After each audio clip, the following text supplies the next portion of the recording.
What is confidence? Do you get it in the kgs in the market?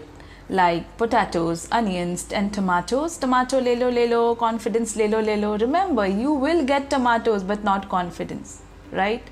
So confidence is a combination of three things: your past experiences, your self-belief, and what other people believe about you.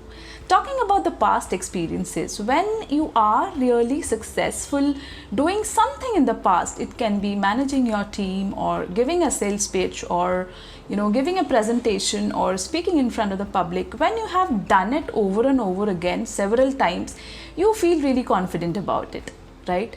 Number two is self-belief. Self-belief is nothing but self-approval.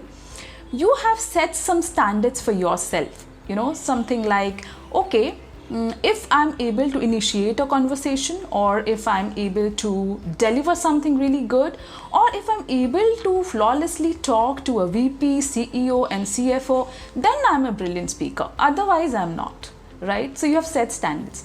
Number three is what other people believe about you. This is the biggest one. Sabse bada rog kya kahenge log, right?